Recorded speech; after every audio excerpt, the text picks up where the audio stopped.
आज आपण पाहणार आहोत कुरकुरीत अशा भाजणीच्या चकल्या कशा करायच्या। त्यासाठी आपल्याला लागणारे तांदूळ, जिरे, फुटाणे, पोहे आणि धणे।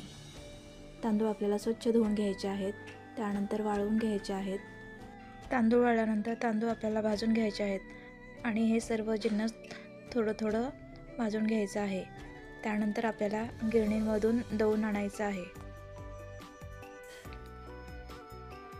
आता आपल्याला पीठ कसं मळायचं हे बघायचं आहे। त्यासाठी आपल्याला लागणारे हळद, लाल तिखट, चवीपुरतं मीठ, ओवा, तेल, कोथिंबीर, लसूण आणि तीळ। पाणी उकळल्यानंतर त्यामध्ये आपल्याला हे सर्व साहित्य एकत्रित करून परत एक वेळेस उकळून घ्यायचं आहे।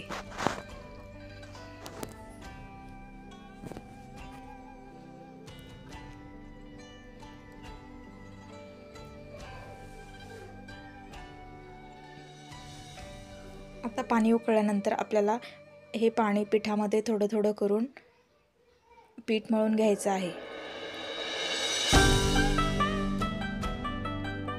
पीठ एका चमचनी हळूहळू मिक्स करायचं आहे, कारण आपल्याला त्याचा चटका बसणार नाही।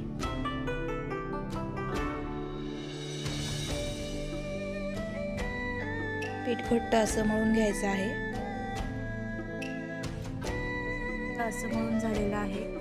आता आपण त्याला थोडंसं तेल लावून मऊ करणार आहोत आणि त्या पिठाला शेवग्यामध्ये घालून चकली बनवणार आहोत।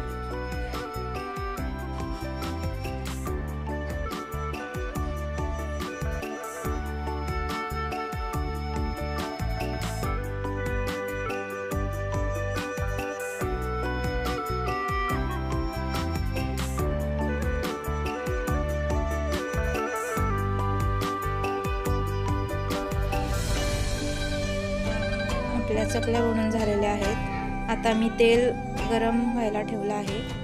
तेल गरम झाल्यानंतर आता ह्या चकल्या आपल्याला तळून घ्यायच्या आहेत।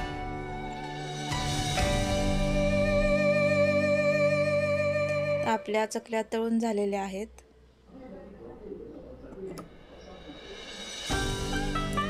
ह्या झाल्या आपल्या कुरकुरीत अशा चकल्या तयार।